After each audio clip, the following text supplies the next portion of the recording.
Hello, everyone, and welcome to another episode of Simply Sketchy. And today I'm once again bringing along a good old fashioned member of this channel, Dave from Total Blackout Painting. How you doing, buddy? I'm great. So today I have asked Trim to draw a representation of death, reaping people from a painting by Peter Bruegel the Elder, and because that's who we're going to be talking about on the Autist Circle, or this next episode of Autist Circle, um, which will have happened, I think, before this episode airs, Link in the but description yeah, down so we're going below. to be Yep. We're going to be talking, or we're going to be going over, or talking about The Triumph of Death, the painting by Peter Bruegel the Elder from 1562. So a very old painting that is kind of emblematic of some of the Dutch, Flemish painters of the Northern Renaissance at the time. Wait, He Dutch? came Do I after have to draw Marine? draw Tyrannosaurus. He came after, quite a bit after Bruegel, Bosch, because Bosch was from in the 1400s. He didn't quite. He wasn't. He was not contemporary. He came afterwards, but he really picked up that insane art style that Bosch popularized and ran with it, and made some really cool and interesting and incredibly dense paintings at the Yeah, time. the image you showed me reminded me a lot about that. I think it's called the Inferno. You know, that depiction of hell with a lot of different demons? Yeah, yeah, yeah. Yeah, it has very, like I said, it has very Boschian vibes to it, like Garden of Earthly Delights, where there's just all sorts of It's the one shit with going all on. the satyrs and nymphs, right? That's the one. It's a 3-panel piece. It shows Adam and Eve in the first panel, and then it shows a bunch of people doing weird decadent shit in the second panel, and then the third panel is hell. That has the famous tree man, and but it also has a lot of there's just so many little dense, so many little allegories and I mean, really allegories, but so many little details in the painting that represent different things. Like Garden of Earthly Delights has one of my favorite things in Garden of Earthly Delights is there is a depiction of a nun dressed as a pig trying to give or having some guy sign a contract who's been given a pen by some little weird bird thing in a knight wearing a knight's helmet. Yeah, and he's selling indulgences. You can see it's the indulgences, which were, that was one of the things that Martin Luther complained about in the 95 Thesis. It was one of the things that led a lot of I would say disfavor from the Catholic Church at the time, because people saw it as an abuse of the papal authority to hand out indulgences, basically people buying their way into heaven. Yeah, because if you just have to pay a fine, that's just a crime you could pay if you do. It's just a pay for crime, Yeah, yeah, basically. yeah. It just means it's only illegal for poor people. If you can pay a fine to do a crime, that just means you have to be rich enough to commit the crime. That's all it means. Yep. It doesn't necessarily mean that the crime is actually a crime. It's just a privilege that wealth affords you. Yep. But Or as I like to hear it, I heard this really funny one. Dimes for crimes. yeah, and so the so Bosch and Bruegel both represent in their work, or present in their work, um, that wealth and stuff like that is uh, it doesn't save you when you're in hell. No. You know, So that specifically in explains Bosch, why there's all the of these. That explains why all of these guys that the skeletons are attacking seem to be rather wealthy. I don't there's see. I don't. some, I don't I see mean, many it, peasants. well, I mean, they're supposed to be peasants, even though some of them look fairly, they're all well dressed and everything, but specifically the part where death is reaping over people. Of course, there's naked people in there. There's obvious wealth, but it is meant to be that he's kind of herding the peasants into a giant crap box, Yeah. um, with a army of skeletons flanking it, and it's really a coffin. He's ushering them into this big coffin, like, trap. Yep. And But the then if you look skeleton's shield is in also the a lower coffin. left-hand corner, what's that? Skeleton's shield is also a coffin. It seems there are some there carrying Oh shields. yeah. It looks like they're carrying shields that also look like coffins. Yep. So very representative. If you look in the lower right-hand corner of the painting, there's of course a king on the ground and he's surrounded by barrels of gold and silver, and the skeletons there's a skeleton cradling him holding an hourglass, representing that his time is up, and then the other skeletons are just one of the other skeletons just digging into the gold, and it's spilling all over, kind of representing that your wealth isn't going to save you from death. Death comes for everyone. You can pay as much as you want, but death don't care. He's coming for your life. Yeah. So I was telling Trim before the scene, or before we started recording, that the whole painting kind of reminds me of the Gremlins movie in a way, in that all of the skeletons are just acting like crazy and malicious they're just cartoonishly evil. They're comically evil. I'm kind of hearing the Gremlins theme whenever they read chaos. It goes like that. Yeah. Yeah. Yeah. And it's because it's really just meant to show the inevitability of death, right? Yep. And that's why the painting is called The Triumph of Death. It's not you're triumphing over death, it's that death is triumphing over the people in this painting. The people in this painting have there's no reprieve, there's no shelter. It's just the certainty of death, and really a lot of it is meant to be the fruits of their sin, or and even not even necessarily that, in every instance, because there's a couple of lovers in the lower left-hand corner, and there's a skeleton over them. Like, one of them's playing a lute, and then the skeleton's over them playing has a violin. Yep. Kind of mocking them. And people are trying to fight back. There's definitely people trying to fight back, but it just is fruitless. Upper left corner there. It's like this army of people attacking or being attacked by the skeletons. They're putting up a resistance, but they're not really. You see, they are not gonna win. No. Yeah, just the overwhelming. And there's just a lot of crazy shit. Like, there's a naked guy getting chased by skeletal dogs. There's a big fish. There's also eating other fish, which is kind of there's a fish and it looks like it's eating other fish, which is a callback to another one of his prints that he ended up doing a long time ago. So this guy himself, there's not a whole lot about his.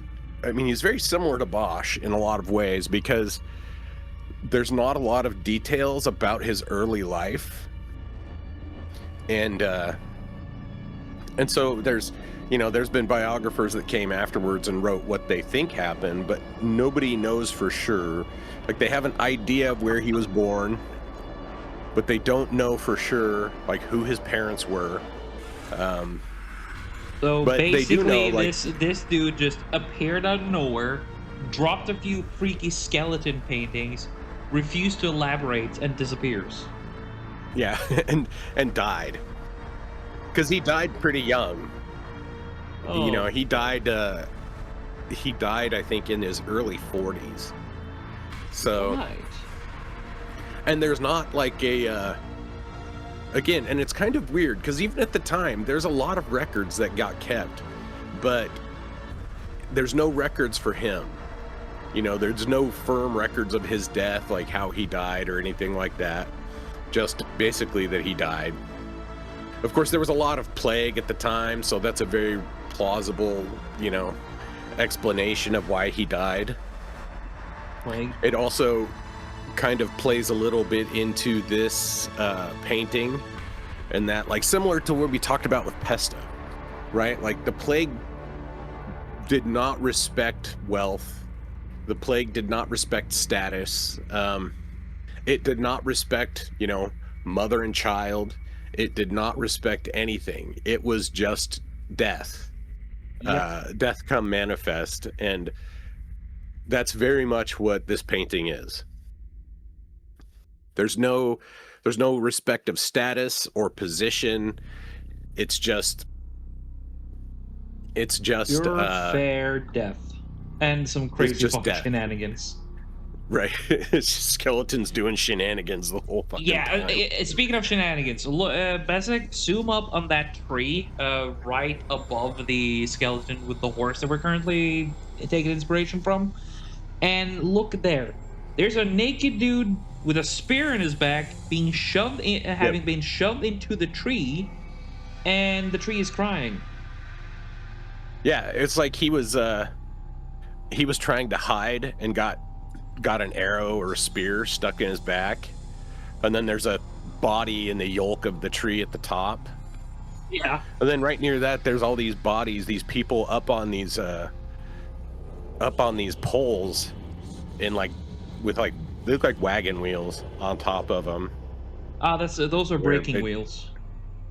Oh, braking wheels. There you go. So there's a bunch of braking wheels there, which makes That is sense. Bleach's favorite capital punishment for evil people, by the way.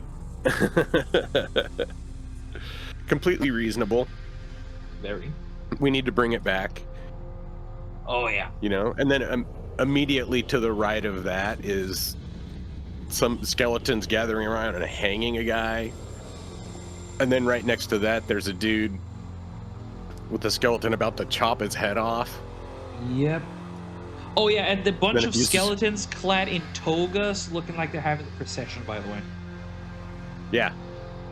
Yeah, the dance That- of death. That's a common theme in a lot of Renaissance art or old art.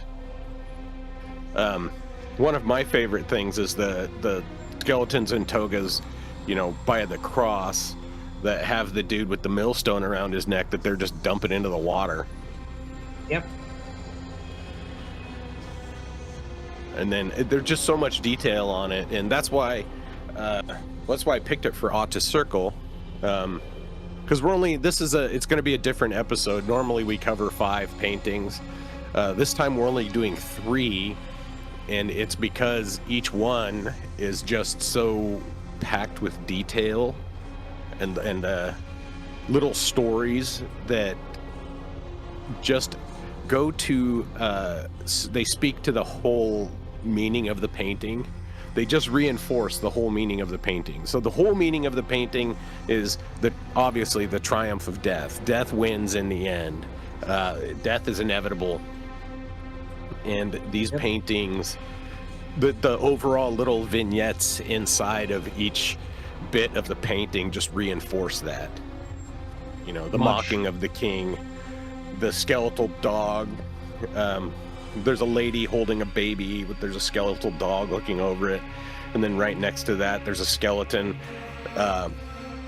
cutting a dude's throat after they've stripped. Like, he looks like a traveler, you know, because he's probably a priest or something, because he's got a robe and a satchel next to him, and his shoes are on the ground, and the skeleton's holding him down and cutting his throat. Yep. And then you have, on the opposite side, though, you have a chick and a guy with a lute. They seemingly are just, they've given up and just trying to get some kind of enjoyment before they're out, because... Yeah, they're the lovers. Yep. The And lovers then that are you- being...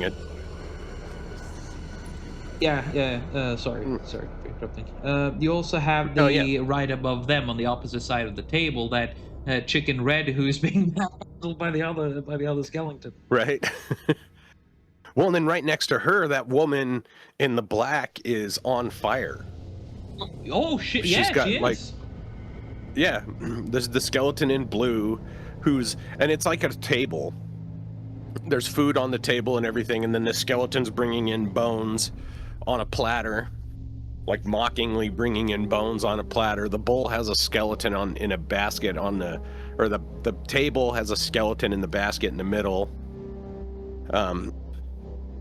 And then also on the ground by that, there's cards and a game board those kind of symbolize gambling and the folly of gambling. And then Then right you by have there, go on. there's a skeleton dumping out that the silver urns and jewelry and stuff in there, kind of dumping more, just throwing away the wealth. Yep. And then you have the jester hiding under the table, and there's this one guy with a long ass sword about to. Well, the intention is good, I think, but I don't think it's gonna get far. Yeah, it doesn't, because then the guy right next to him is on the ground holding his sword up, while the skeleton is ready to swing the scythe at him to reap him. Yep. You know, and so he's trying to save himself, but it's ultimately futile. Yeah, it's in many ways this shit gives me some Berserk vibes. To everyone who hasn't read Berserk, just go to the nearest manga store and just buy it. It's damn good. Dave. Yeah, I know. Who has time to read? I got time. Oh, too bad. If Make I'm time. reading now, I'm reading about art. That's about the only time I get to read Berserk anymore. is art, damn it. Art or news stories. You know me? But yeah. I was just about to say something related to an island and how this should happen there, but let's just drop that. Yeah, we'll just leave that out for now. Yeah.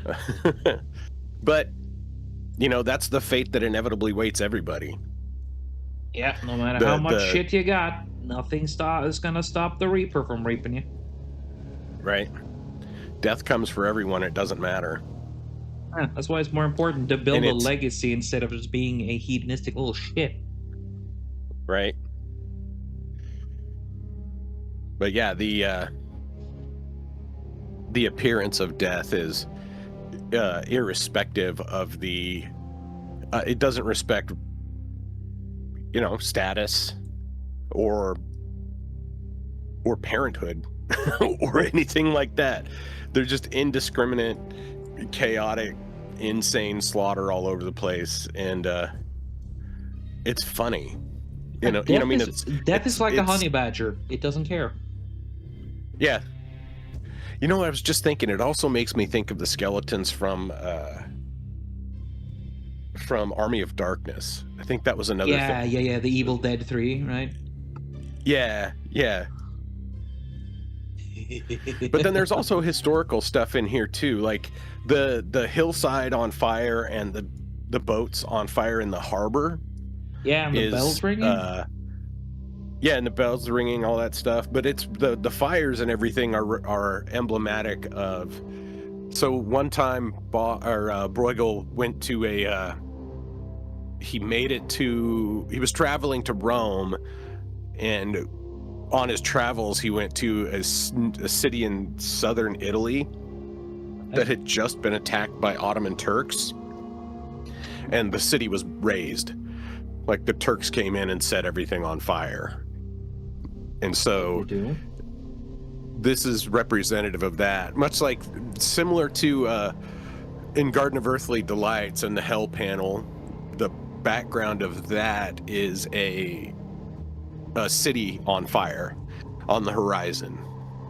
And when Bosch was younger, his hometown caught on fire and burned like 4,000 homes, which I didn't realize there were cities that big back then.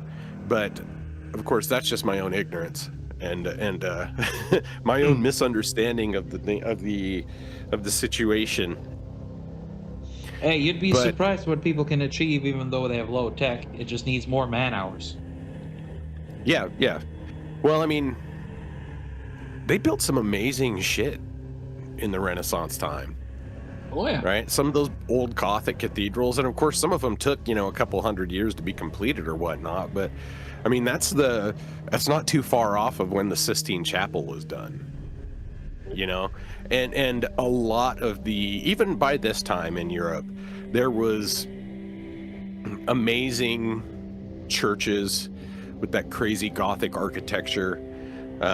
There were palaces, there were castles, there was just a lot of really monumental things that had been built by society then. Yeah. Of course, that's the legacy of Rome coming down, and I don't mean like the church Rome, I mean like actual Rome. Yeah, the Because shit they were innovative as hell. Like I found this YouTube channel which went through the different engineering acts of Rome, and it's impressive what they were able to do. oh my goodness, for sure. Like there's still buildings built by ancient Rome that are in use today in parts in Italy. In Yep. Rome specifically, the I can't remember the name of the building, but it's the giant concrete dome, which is like the largest concrete dome. And that was built without the use of like electricity. Shit that we take advantage of now. And it's kind of tragic how far we've fallen in a way, in that we don't have, and maybe it's not how far we've fallen, but how maybe normalized shit's become. Like it doesn't seem like we have a lot of the capabilities that they had then. Techniques and skills. Like Yeah. they were literally they were in many ways like the lost Atlantis, what the Romans achieved back in the day. Yeah. I mean, there's Roman Lost to concrete that's still, barbarians, mad emperors. It's just a civilization that went on for too long without any proper innovation just rotted away, which is kind of yeah, the way of nations. If you can't innovate, if you can't keep going, you will eventually stagnate, as we see in some other cases today. right, as we're witnessing today in society. There's buildings, I mean, that was some of the shit's 2,000 years ago and still in use today. Some of the aqueducts, the Roman aqueducts are still in use today. Yep.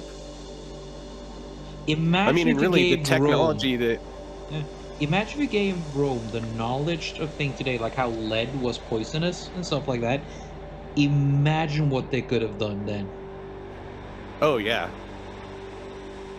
Yeah, well, I mean, shit. If we had given people 100 years ago that knowledge about lead, shit would be a lot different now. Yeah. That's what always makes me wonder, what are we going to find out about in 100 years? What are they going to be looking at us and being like, God, I can't believe they used that. Like, oh, that's toxic as hell. Why did they do that? I think it's going to be plastic. I think it'll be petroleum-based plastic. They'll eventually look at us and be like, why the hell are they using petroleum-based plastic? I know exactly, dude. I know exactly what it's gonna be. Man, I can't believe those idiots. I can't believe those idiots. Social media? Actually, no, but it has social in it. I can't believe those idiots actually believed socialism worked. What the hell? Yeah, no, I think there's always going to be people dumb enough to think that socialism worked. True. That's just black pill for me, but because the idea of it is the notion of it is nice, right? The notion that everybody should be taken care of. It hits that altruistic spirit that Western society kind of strives for. The liberal idea of kind of universalism, right? That everybody's created equal, blah, blah, blah. It's a nice So- way to hide selfish intent, is what I'm saying. It is. Well, and it's often co-opted in a malicious way, or a nefarious way, I should say. Maybe not malicious, but a nefarious way, by people who have ill intent. Yep. So, but not to get too political about shit. It's not really just politics either. It's the way of human civilizations. Always people who have good intentions or dream high, and then people come along who are scrupulous enough to take those goals and twist them. Yeah. Yeah. Instead of focusing on a realistic solution, they go forth and they create this semi-cult. Self-interested and sinister people. Yep. Co-opting the good nature of other people. Pretty much. Humanity ain't just bad, though. It has the capacity of great good and great evil. Yeah. Well, it's kind of, you can't have the light without the dark, right? Like, we wouldn't be able to view things as evil as they are if we weren't aware of the contrary to it. Yep. You have to have a relativistic point for something to judge something by. Exactly. You can't just, so it's like in the with the Aztecs and stuff, when they were sacrificing people, they didn't see that as evil. It was just society, and the people within the society didn't necessarily see it as evil either. And it wasn't until... I think actually they knew it was evil. Let's be honest. Well, when you ask to marry another tribe's daughter and you skin her alive and then wear her clothing, and when her father comes along, you wear his daughter. Yeah, there was definitely some evil to it, but I don't think the heart of it was malicious. The heart of it was it's just society, right? Kind of like it's the same thing with slavery. Like the people who, like, we look at slavery and think, oh, those guys were so evil. How did they do that? It's like, that's just how shit was done back then. That's just how life was. I'm talking about the abject joy of it. I'm talking about the civilizations that take a form of mad pleasure in subjugating those weaker than them. And Aztecs did that. They viewed everyone who wasn't them as at least as far as I found out, the Aztecs viewed the other tribes as inferior, and thus they could do whatever the hell they wanted to them. Yeah. So Gosh, I genuinely believe that the Aztecs, at the end there, were just genuinely evil. See, and I think that they didn't have the same moral framework as we did, and that not everybody, like not every priest that was holding a knife, even though he was stabbing people or whatnot, I don't think necessarily that he was specifically evil per se. He was just kind of doing a job. What's the thing he was doing? Evil? Yeah, definitely. He was doing evil shit, but that doesn't mean that he was like a malicious puppy kicker. You have a lot more good faith to them than I do, because again, there's only so far you can go with the, oh, he didn't know better. That one has excused a lot of bad shit in the world. Well, yeah, I mean, it has, in hindsight, excused a lot of bad shit. Yep. Right? Like, we look back at society and think, oh, it doesn't justify it going forward, but in hindsight, it was more or less, oh, well, they weren't necessarily evil, they were just uninformed. You know, even though we look at shit like that now as objectively evil, they didn't see it the same back then. So it is In necessary, history, but it doesn't change that fact. right? I am of the opinion that when the Aztecs were destroyed, that was a genuinely right thing to do. Yeah, probably. And besides, You you know, do there know were, that it wasn't the Spaniards that did it. The Spaniards used the other tribes, and they happily joined in. They were the Mhm, ones who just kept on destroying the Aztecs. right? Well, Yep. dude, have you ever seen Apocalypto? Yep. That Mel Gibson movie? Fuck, that movie's Love so it. cool. I freaking But love it. that's a really good representation of that, right? Those guys attacked, those Aztecs attacked the smaller tribes, and then when the smaller tribes got a chance for revenge, they were like, okay, we're taking it. Fuck these guys.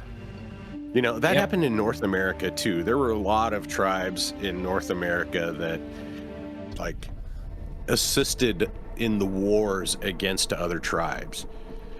Yep. You know, there were tribes in the United States that were, you know, they may not have practiced the same exact like mass human slaughter on the pyramid steps, but I think that's mostly because they didn't have pyramids. I don't think that's because they had any kind of specific morality that prevented them from doing that.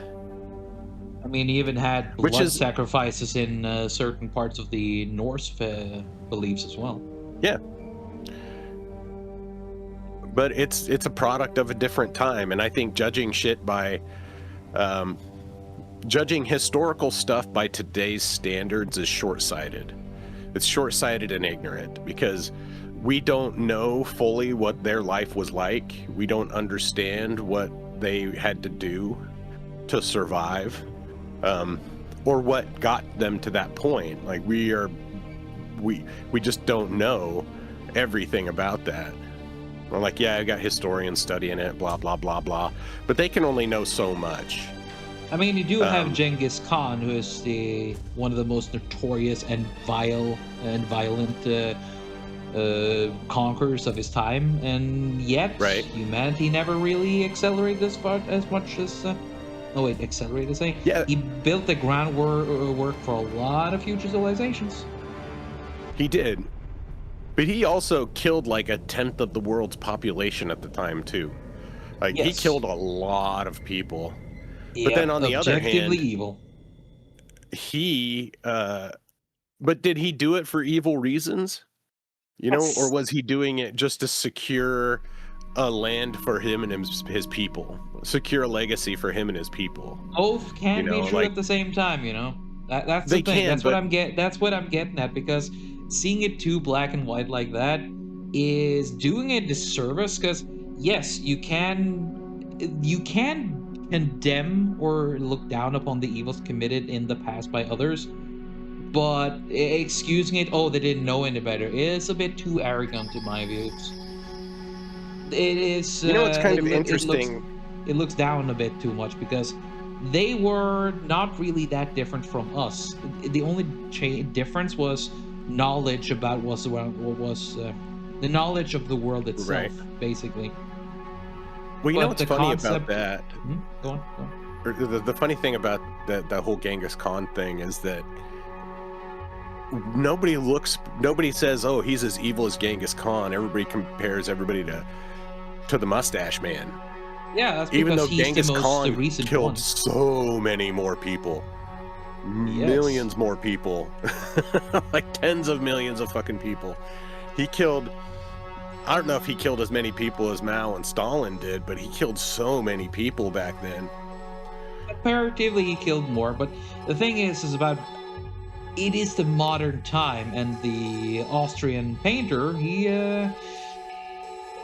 got all the media, even though, let's face it, the Stalin's biggest fanboy in China did even worse. Yeah, yeah. You know, intentionally and unintentionally. You know, Yeah, they but had the purges, the political purges there, and then the still other do. thing about Genghis Khan is that his mother is the most successful reproducer in all of human history. Yeah. Her, Here's the her thing. DNA is in is more people, everywhere. is in more bloodlines now than any other human in history. Yep. Here's the thing. Genghis Khan gave Zeus a run for his money. Oh, yeah. Yeah. Zeus, He don't didn't stick your turn dick in into that. any Too late. yeah. He didn't turn into a cow or anything like that, anything weird like that, but yeah.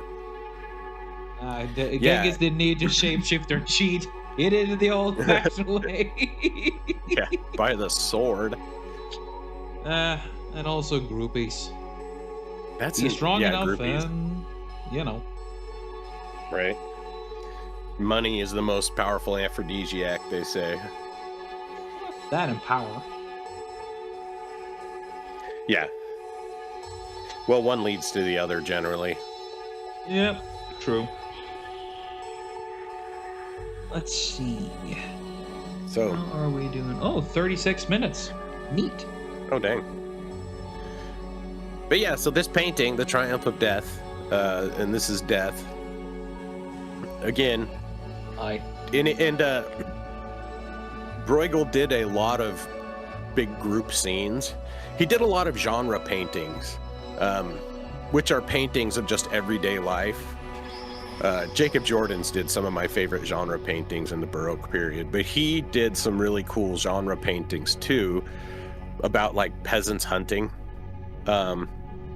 He has one painting called the Netherlandish Proverbs, or the Blue Robe, and it is a single scene of like a Dutch town, but there's over 100 Netherlandish proverbs drawn in it, like really small things, you know, like pushing your head up against the wall, or pushing your head into the brick wall, or half a donuts. you know, meant to symbolize doing something futile.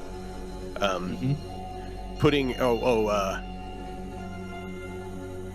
roofing your house with tarts, I think, is one of them. There's a house and it's got tarts all over the roof, and that's meant to do something foolish. Tart like the Letting cake? the sow pulls the bung. Yeah, like cakes. Yeah. The sow pulls the bung, which is a representation. It shows a pig pulling the bung out of a cask of beer, which is meant to be like you don't know the consequences of what's going to happen, and all sorts of crazy. And putting the goat out to guard the grain. Yeah. There's stuff like that in there. Yep. They both, one of the ones of my favorite in there is they both shit in the same pot, or they both put shit in the same hole, and it's represented by two dudes' butts hanging out of the side of a building. Two naked butts hanging out the side of a building. It's kind of funny, but they're really small details. And this painting is, let me get the dimensions on this painting. Maureen has a This lot of one explaining is- to do next time we chat. This is 117 centimeters by 162 centimeters, or that is in freedom units, that's 46 inches by 63.7 inches. And so it's a good sized painting. It's not small. And this painting is currently at the Prado Museum in Madrid, where a lot of these Flemish paintings ended up at. Like, I think Bruegel has a bunch of paintings there. Bosch has a bunch of paintings there. That's where the Garden of Earthly Delights is, which that thing is actually huge. That painting is gigantic. It's, you know, Well, it has to be huge to get all the freaking details. Like, these guys faff around more with details than I would do. right? I think. And the crazy thing is that he was very prolific. If you watch the episode, you'll see there were two paintings that he did in the same year. Two paintings that we covered that he did in the same year. One of them is the Tower of Babel, the Great Tower of Babel, That's which him? is another just crazy packed. There's just so much detail in it, and it's one of those paintings where, like this one, the more you zoom in, the more you see. You know, same with the Garden of Earthly Delights. The more you zoom in, the more you see. They kind of were autistic about it almost, you know? Like just putting the little details in there. Yep. It's really cool. And it speaks to a very, I think, interesting and innovative spirit of art that these guys had at the time. And just trying to pack as much shit into one painting as they possibly could. Yeah. Just ends up looking so cool. And that's why that's why I like to do detail work. If you can do it properly, you just add more to it. Of course, you risk doing busy work, but when a true master does it, you notice it. Yeah. Just packing details in. And it's one of the things that made these guys really popular. You know, it's one of the things that made their art lasting even to today. You know, Yep. we still revere their art even today. But the other painting we're going to be doing is called Mad Meg or De la Griet, which Griet was a Dutch slang term for an unpleasant woman. And I have it in my slideshow, which I won't read the line here. But I have a funny line in my slideshow. It's literally Karen. It means Karen. It totally does, doesn't it? It's kind of, but it's not. But it's an unreasonable. It's more like a Shaniqua than a Karen. Shaniquas are just a different color Karen. Yeah. I think they're a little more extreme, personally. They're not wanting to talk to your manager. They're wanting to beat your ass or throw a stool at you. Yeah, but only if you're at a chair. Only if you're at that pancake house. Or Popeye's chicken. That's it. But we're gonna pay for my kids. It's too easy. Yeah. But it's an image of a woman marching into hell, and she's got an army of women with her, and they're kind of overturning order in hell, which is interesting to think about, right? Like there's a bunch of women marching into hell and wrecking up the place. So they go into hell. Why do you speak to Satan's manager? And just completely... Yeah. And the fucking... Sorry, the chaos that ensues there. I need to headcanon this shit. Basically, that shit happens, and the devil just calls up to God. It's like, why, God? Why? And then God responds with, and you just thought you wouldn't get away from punishment in hell? Right? So it turns out Karen Heaven is hell. Yeah. They're just the ones in charge. And many historians look at that painting and think, oh, it's misogyny, blah, blah, blah, which I don't give a shit about. But in reality, it's to show kind of the indomitable spirit, right? That's kind of the meaning that Bruegel was trying to portray, was the indomitable spirit of someone, not necessarily the fury of women. That she's so angry that she marched into hell and overturned order there. Now, who knows why? But that's the painting, and that's another one we're going to be talking about. Mad Meg. Yeah, it can quickly become very, very inspiring and respectable, and then it can become like one of those woman moment. The woman moment of all women moments. Woman moment. And it's funny, the painting's funny because it shows like weird demons that are like almost afraid. They're running away. They're trying to escape too. Oh, they're trying to get away from the crazy women. You want to know why? Oh, I know why. Why. They read Animal milk, the red Minotaur milking farm. Oh, the Minotaur milking farm. They read that shit's like, no, morning. No, no. it's Morning Glory Milking Farm is the name There of the you book, go. and I'm sorry I know that, but Oh my I do. God. And Yeah, so basically the I- demons read that shit. It's like, no, no, no, no, no, no, no. Dear God, no. yeah, yeah, no, leave us alone. Stop. Shit, I learned against my knowledge, Against your will. or against my will. I mean, yeah, Ugh. Was it your son? knowledge I learned against my will. That's what I Yeah. really meant to say. TMI, too much information. Yeah. Yeah, I have But I have a woman friend who has a tendency to read those kinds of books, and a personal hobby of hers is to inform me about those books in gratuitous detail to see if she can make me uncomfortable. It used to work before, but now I'm like, I bet she's very successful in that endeavor. she does throw me a curveball every now and then, yeah. Well, there's such wild shit out there in the land of fetish novels and stuff, which I don't think dudes read those. Those are mostly a women thing. Especially like if you go on Amazon, there's a whole bunch of dinosaur fantasy novels where, and I can't remember the name of the author, and I'm not going to look it up now because I don't want to mention their name. But there's an author that has written a whole bunch of like dinosaur, and not like What? they're dinosaur sexual fantasy novels. It's like dominated by a raptor What? and shit like that. Yeah, I don't know. And it just makes me wish for the apocalypse.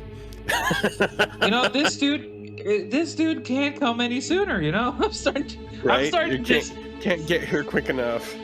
You know, it's bad when you look at the picture about a bunch of skeletons just wreaking havoc, and he's like, man, I wish that was me. Right. It's like wishing, praying for the meteor to come. Yeah. Like, oh, I just want the meteor to come.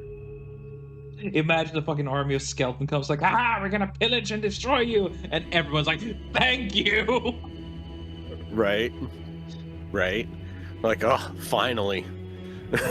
Humanity's done. It's like when Stewie finds Santa Claus and gonna shoot him, and Santa Claus is like, yes, thank you. Oh, yeah.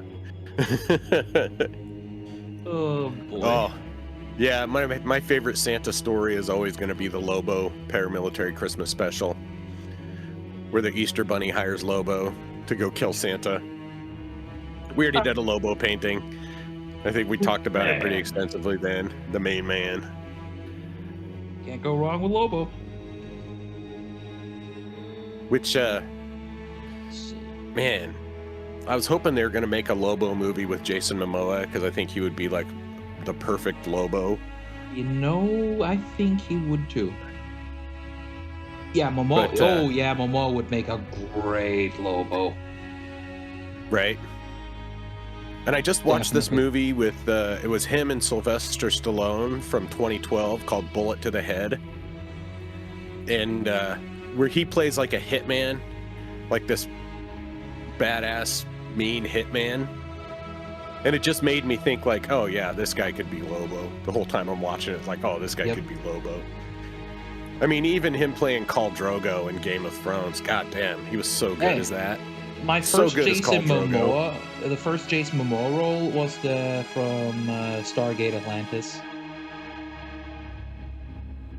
I didn't see him, and I didn't watch all Stargate Atlantis. Those shows slap, dude. Stargate is such a good fucking show.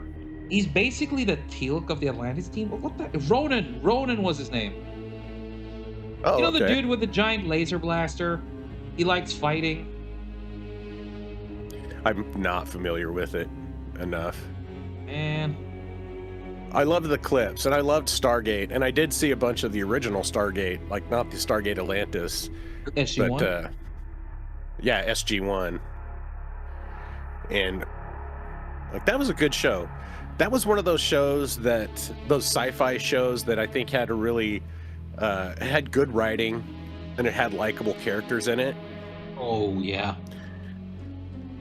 I love Like Stargate. One of the best sci-fi the TV sci-fis ever. the dude that played the chief or the leader in the unit. Um, he was also MacGyver. Yeah, He's that's true really one. good. Oh yeah, O'Neill. He's all. I know everybody Mhm. calls him MacGyver, but for someone who's been watching Stargate, he's always going to be Jack O'Neill. Yeah. Well, because I first knew him as MacGyver Oh, I when I did was a too, kid. but he did a much better job being Jack O'Neill. Yeah. Yeah, he's a good actor. What the hell are you doing? In the middle of my backswing? Whatever. Have you seen the episode where they're stuck in a time loop? Ian Tilk, Mm-mm. the black guy? No, I haven't. That sounds good. Okay, I know who Teal'c there. is. Yeah, there's an episode where they're stuck in a time loop, and it's basically just Groundhog Day to the point where they start to do a lot. It's a montage Man. after he explains what losing it means. And they just start doing random shit, like they start playing golf in a Stargate. Just Oh, nice. hitting golf balls into an active Stargate. Dude, that's hilarious.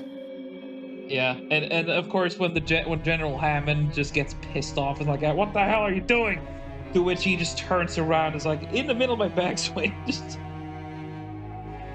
nothing matters. And then Well, in a way they end up learning in order to convince their team that they need to stop this Groundhog Day thing. Essentially they're doing the usual Groundhog Day thing by, oh, this gonna happen, this and this is happening how, and blah blah blah, because they've experienced it all so many times. right. Incidentally, another Man, good movie with that topic is Edge of Tomorrow. that was a pretty cool movie. That was a good movie with Tom Cruise. That's my favorite Tom Cruise movie ever. What do you do if Yeah, you, hey, it's we pretty need to do good. an He was episode on pretty that. good in it. Oh yeah.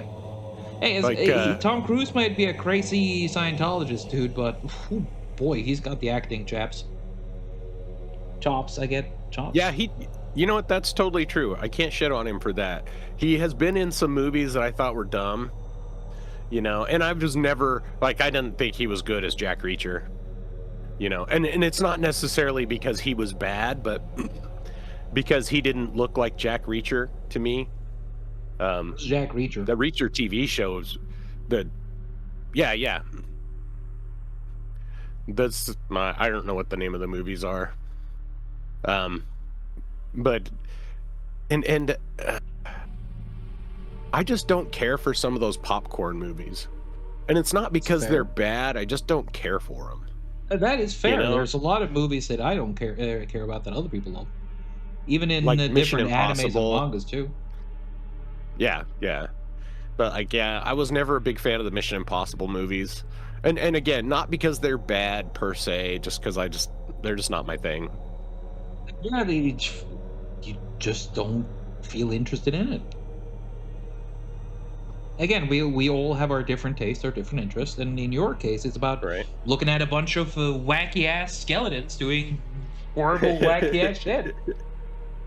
It's it's a powerful reminder. The painting is a powerful reminder that again, go back down to where it's like he looks more muscle. The burn. Well, that looks crazy. Okay, I want to see what But, else I could do. Oh, this one's pretty cool. Yeah. Oh, that one's, the vivid light's good. The linear light's good. Oh, it looks so much better on the screen. On my screen, Yeah. There's a lot darker. I That hate looks the cool. differences. Alright, I have an Oh idea. no, don't worry, dude. It looks cool.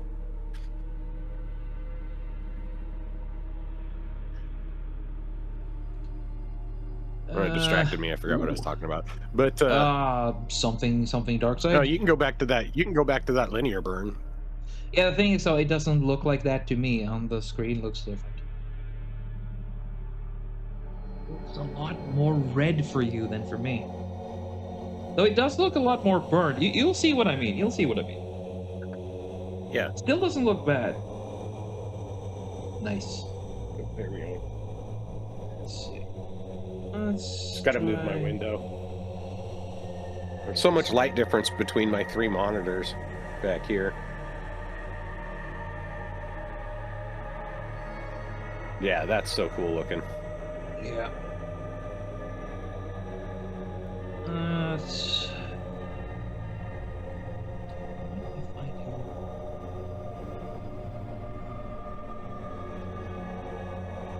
Or the, was it the vivid light? That was the other one. Yeah. It's really Oh, strong. that was really bright. Yeah. Yeah, that's really strong. I can just do multiply.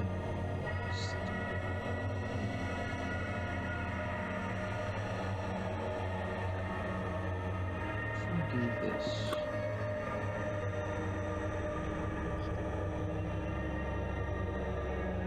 Generally, Right. just looks good like this. Let's fuck around with that later. I'm gonna go and Yeah, collect yeah. the horse. Do the horse. There's It'll a be easier to certain- see what looks better with the horse after you're done with it. Just to see how it Exactly. works together.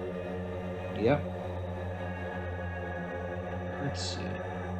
I was about to make a reference to a certain YouTuber, but nobody likes him.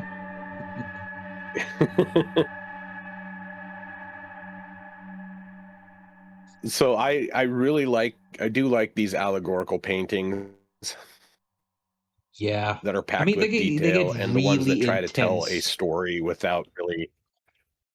Yeah, yeah, absolutely. I mean, I love them They're too. It's trying a to kind of teach a lesson without. yeah. Yeah. They're the kind of stuff that gets me into art in general. I'm sorry for interrupting. Fucking lag between. Ugh, I hate when that happens. Sorry, dude. No, it's cool. It's cool. Yeah. But yeah, the dense, heavy meaning paintings are interesting. They are. And the mind of people that make those paintings is interesting to me. Oh yeah. You know, like what drove him to do this. And that's not to say that. So it's really interesting how the contrast between some of the older artists, like the older artists that did like Bruegel, and then some of the more modern artists like Andrew Wyeth, whose paintings are kind of sparse but they're very evocative. You know, they speak to the human spirit and the human experience in a different way. And I guess really that's the shift in between modern art and ancient or pre-modern art, is because the meaning of the work has shifted from something that's meant to make you think about a broader topic to something that's meant to make you think about something within yourself. Yeah, or that's rather meant to make now, you or it was introspection, I suppose, but that's changed now to the what modern art is, which is meant to be it's a hollower form of art. See, it depends. It really depends. When I say I got modern into a art, discussion with a dude. I'm talking about what a certain type of political individuals will just go around insist is art, while it's just absolute throwing period blood on a screen. Yeah, That yeah. isn't art. Well, It's a tantrum. I get it's just decadence. It's not even that. It's And just a I got tantrum. into a discussion with a dude about Rothko. You know, who did the big giant single color panels. And he's a guy in my Discord, and he's an art guy. He's a formally trained artist. He went to school for it. He was accepted, And his huh? explanation of some of that art, some of Rothko's paintings on the color field, in that they are the way they're meant to draw your eye to a certain way. It's almost a bit of a performance as much as it is a painting. Oh yeah. It's that its effect on the viewer is really I don't mind those kinds of art because again, introspection and also the ability to just invoke your thought patterns on the world around you. Sure, I am okay with both of those. But when I say modern art, right, I don't mean like the oh no, proper I know art. exactly what you Yeah. mean. Like a fucking banana taped to the wall or a Yeah, golden toilet. the rot of what art is. The people who Yeah. it's kind of those are the kind of people that are the reason I refuse to call myself an artist because they're the kind of people who go around calling themselves an artiste, right? But they don't have an artistic Yeah. bone in their body, and I just view them as a bunch of arrogant douchebags. Being an artist is a title you need to earn, you know? Yeah. Yeah, that's one way to look at it for sure. Yeah. Um, and You're really yeah, nerd-based. for sure. Like Andy Warhol, I don't really, the pop art and stuff like that. It doesn't always grab me. Nope. I don't care for a lot of it. And even with like Rothko or even Kandinsky, like I look at some of his works and I'm like, I don't really, I don't, and maybe that's just because I don't get it. Maybe I just don't understand. But I just I mean, don't necessarily but care there's a for it. difference. You can accept that he is an artist with his works. I'm not quite certain who you're meaning now, though. Can you find a picture of Rocco and show me? The Rothkos. Yeah, I'll Yeah. go find one from. Let me go find the one from my Discord that we were talking about. Yeah. Take me a second here. It's okay. Because again, there's a difference between having different tastes compared to another artist, but being like a false one, just one who tries to steal the title. People who don't deserve it. I'm gonna try to co-opt the title. Yeah, Yeah, frauds basically, and that's what the modern artist tape banana to a wall, take a shit on the floor, and called it something. Again, those are just thieves, fakes, frauds, the worst kind of people.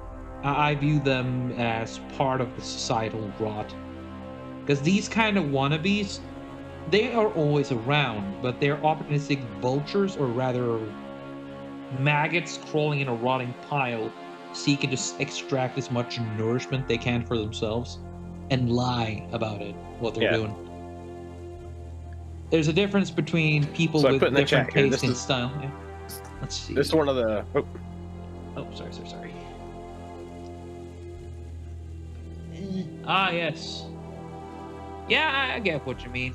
That isn't exactly something I would look as favorable upon either. But if people like it, again, this can be considered art by enough people to earn the title. But it's not something I would consider exactly art either.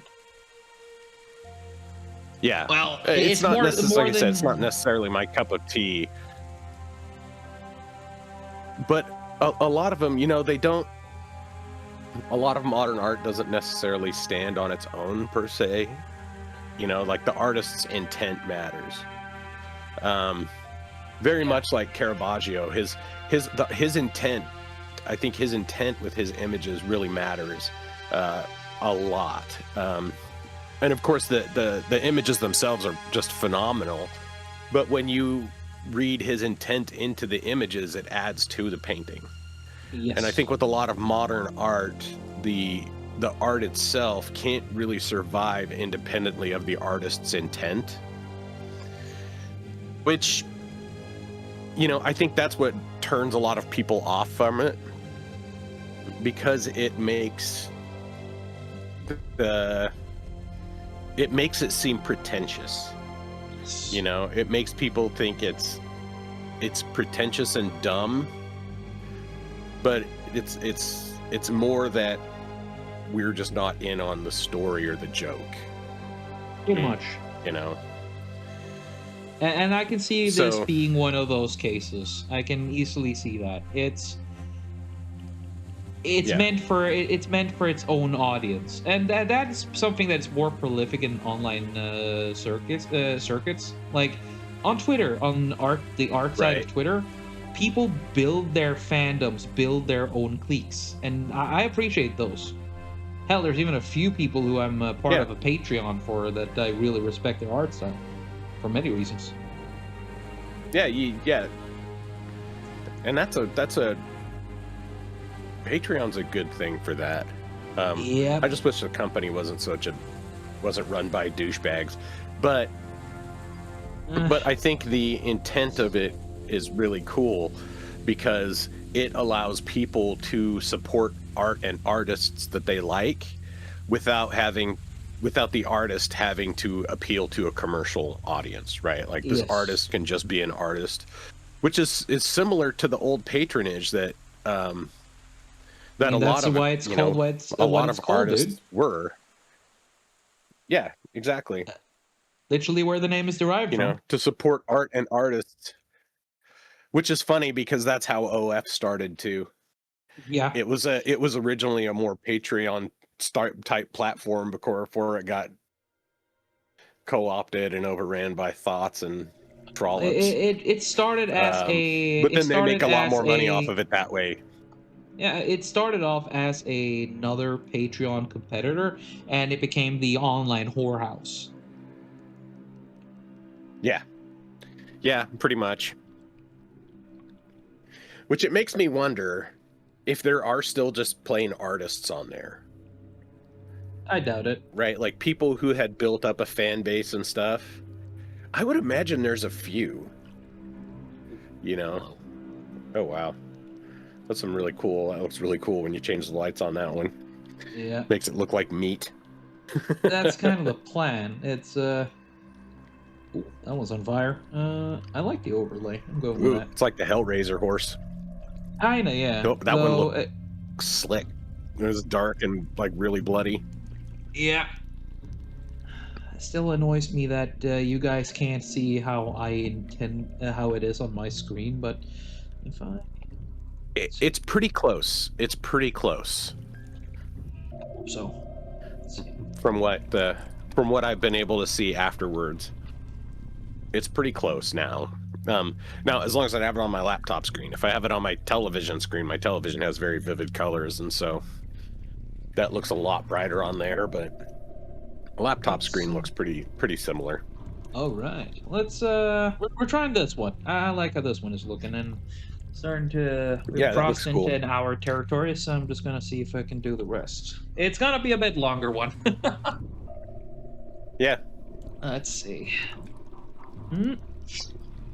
Now, Wood. James Woods. No, it's James Wood. James Wood. Yeah. It He's a probably is funny James guy. Woods, but yeah, he's been in a lot of great movies too. Oh yeah. Let's see how does make things look. Not too shabby. The tail. So, anyhow, yeah.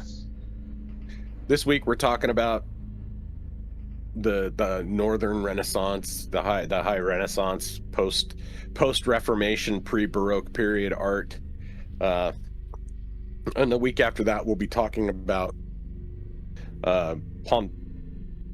Pontormo, who is a Mannerist painter from Italy. Because I did a lot of talking about Mannerism in the first season when talking about Baroque, because the split from the shift from the high Renaissance art like Da Vinci and Michelangelo and Raphael and Titian to Mannerism to Baroque art is such an interesting change in artistic styles, and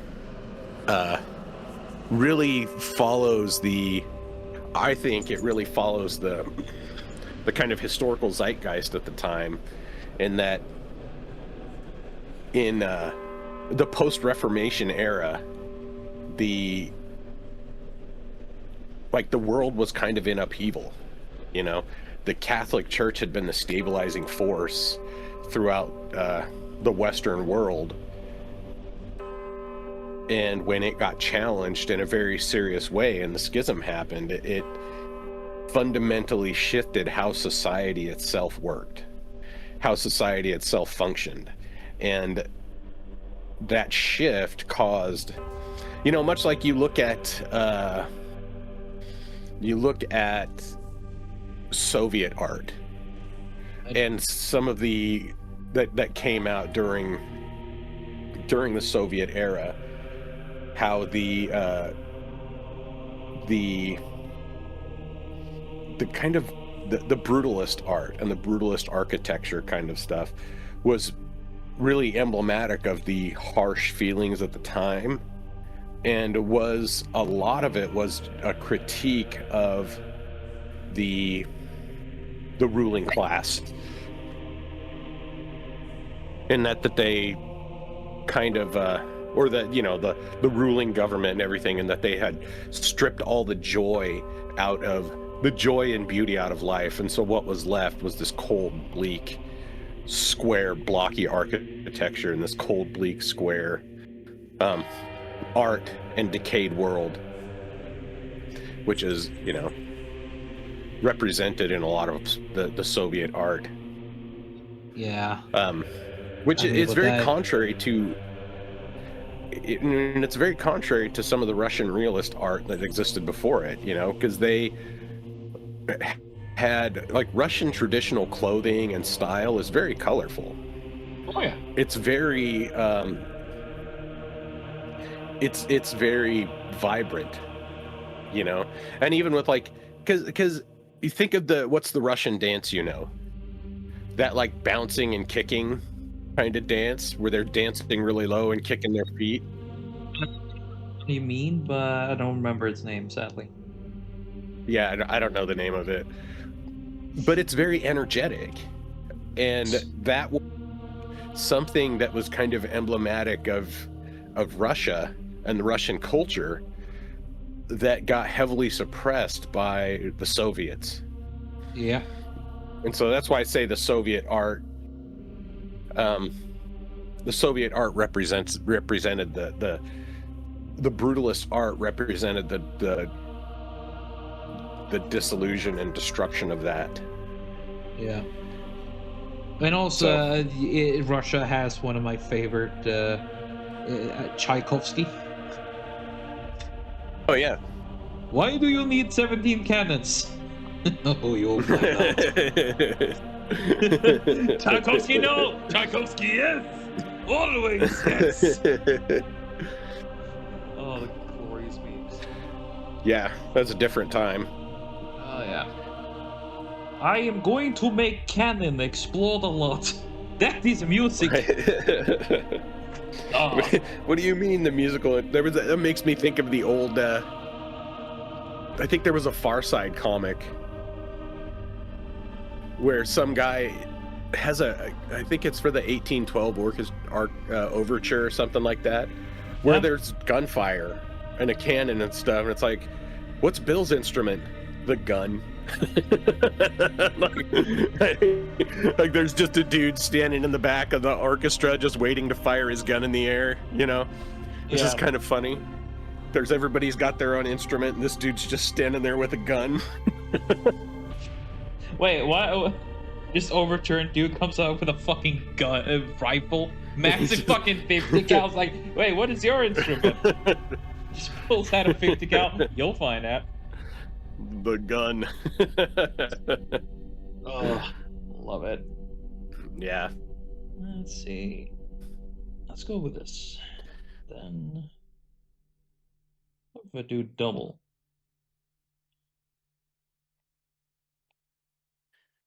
But yeah, so we talked about our very first episode of Autist Circle was a Russian realist artist from the late 1800s named Ilya Repin, he really wanted to share the vibrancy of Russian culture with the world, and he did a lot to spread it through his art, to depict it through his art, depict the life of the colorful and sometimes dreary life of the Russian peasant, the Russian people. Yes. Somebody tells me he did a good job. He faced a lot of he faced a lot of criticism even then of from Tsarist Russia. You know, the Tsars thought that, you know, they were kings. They didn't want to be challenged any more than any other king. Nope. You know, and I think that's the difference between the royalty and the party. The royalty wanted to display their decadence, and the party didn't. When I mean the party, I mean the Communist Party. Oh, because if you display decadence, to show the you were opposite of it. Yeah, you get a deca bullet to the back of your head. Comrade, fuck, how does that joke go? Comrade, you win this nice car, but now you are bourgeois. You will not be sent to working camp. Thank you, comrade. Yeah. Good job for working hard and getting this car, but now you have a car and you're part of the bourgeoisie, and so now you must be punished. That was one of the funny things, is like in you know, during the Holodomor, during the stuff like that, where they basically killed all the farmers, because anybody that owned a cow, you know, to own a cow would make you self-sufficient, right? If you had a cow, you could get milk. If you had a cow, you could get meat. You didn't necessarily have to depend on the party to get that stuff for you. And so having that meant you were separated, you were above or somewhat immunized from the caprice of the Communist Party. And so they had to put a fucking stop to that. So then you were sent to labor camp. You know. Communism, and you had to spy on your neighbor. Oh yeah. Because nothing breeds trust and love more than socialism. Because it has such a nice name, guys. Ooh. Yeah. Well, again, it's like we were saying earlier. The notion of it is... The notion of it is noble. The intent of it is noble. Right? Like, the intent of socialism is a kind of a noble thing, because the intent is to raise people out of poverty. But the reality is the only thing that raises people out of poverty in major ways is capitalism, and that in socialism the only all it does is make everybody as equally impoverished, you know, except for the ruling elite. You get to be... Here's the thing about socialism. But that's entirely you get by put design. The same shit as everyone else. Yeah, pretty much. Well, almost everyone else. Again, not the ruling elite, which was the intent of it. It was never intended not to have a ruling elite. It was always intended to have a ruling elite. And the notion otherwise was just... the notion that it wasn't is just fanciful lies told to idiots to make them believe, to make them advocate for it. Because if they understood the reality of what socialism entails, nobody would advocate for it except for those who are most likely to benefit from it, who are, you know, basically when you listen to a socialist preach, because they don't speak about it, they preach it like a cult. You see from someone who, I want this because I get free stuff. It is purely a selfish idea. Oh, sure, it's nice for everyone else, but I want free stuff. And everyone who fucking goes for that stuff, they're in it for themselves. They want their percentage. They want their cuts. And they always speak like they're going to be part of the ruling class. Like when you speak to... Have you ever spoken to monarchists before? Same idea. It's the same, like, modern monarchists. Yeah. It's, most of those people are just socialists with... A former socialist with spiteful ex-girlfriend syndrome. So it's the same delusion and the same need to let a daddy government oppress you harder. But every single one of the monarchists speak as if, oh, I'm going to be a part of the leadership, I'm going to be part of the noble class, while completely ignoring the obvious Right. fact that you're going to be down in the shitter with everyone else and your life is not going to be worth anything. But hey, don't tell them the truth. That's offensive. And that So, is a that but is my in the end, objective. death comes for all, It and does. that's what this painting. That's what this painting, "A Triumph of Death" by Bruegel the Elder, Peter Bruegel the Elder. That's what it is meant to represent. You know, Oh yeah. the futility of wealth, and basically the futility of life, because in the end, death comes for everyone. Yep. So, There's no and need to you be a don't have a hope douchebag. to escape from death, but you don't have a hope to escape from death, but you have a hope to escape from hell. You know, an escape from the most serious and vile consequences of your Bullshit. actions. Yeah. That's probably Yeah. that's a nicer way of saying it. Yeah. Let's see. Man, what are you gonna do for the background on this one? I have an idea which I wanted to try for a while. Let's see if it All works. Saw that brush you were putting out. I'm like, oh.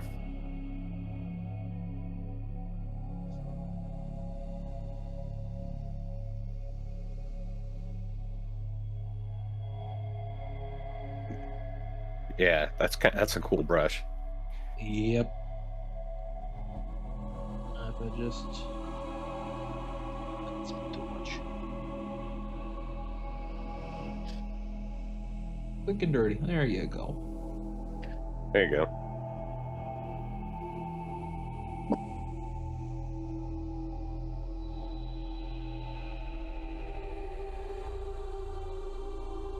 But here's another common thing about all humans.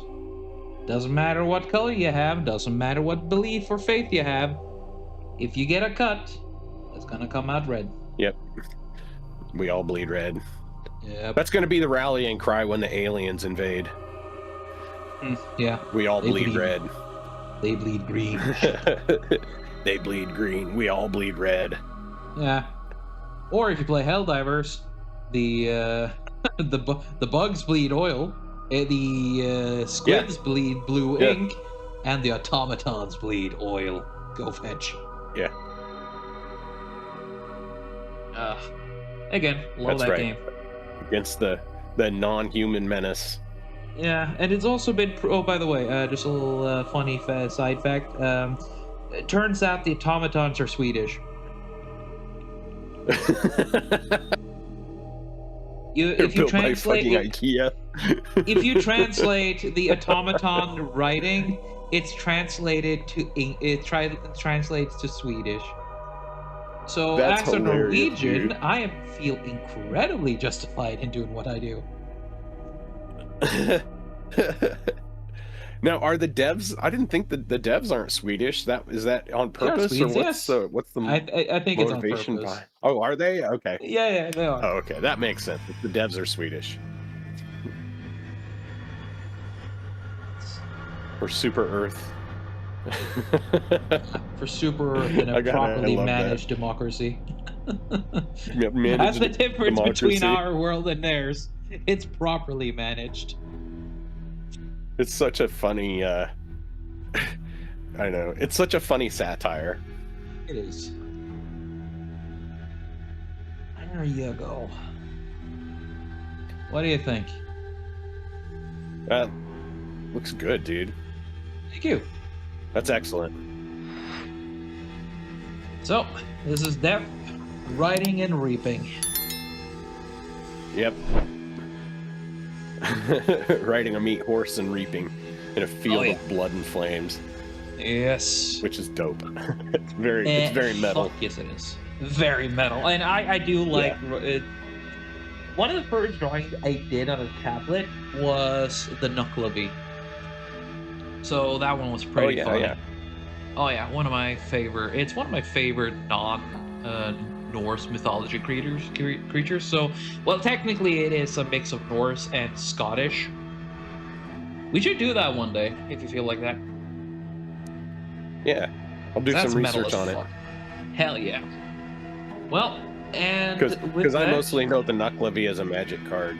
So anyhow, carry on. oh, well, that's also a good approach. We could do the Nucklevy and then we talk about the myths as well.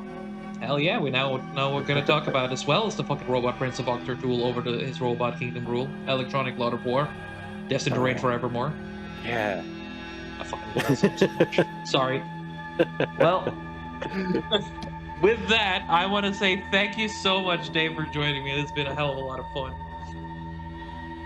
I always get so many good Yeah, conversations my pleasure with as you, always, dude. dude. Thank you, thank you. And of course, a huge thank you to Besek, who has to shift through the audio logs and edit everything and put up the funny images all the time, and hopefully write some of the funny text beneath.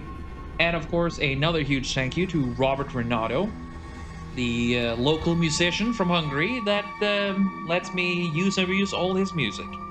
And of course, to everyone listening and or watching the video, thank you so much for your time, and I hope you have a fantastic day. Goodbye, everyone. Adelaide, folks.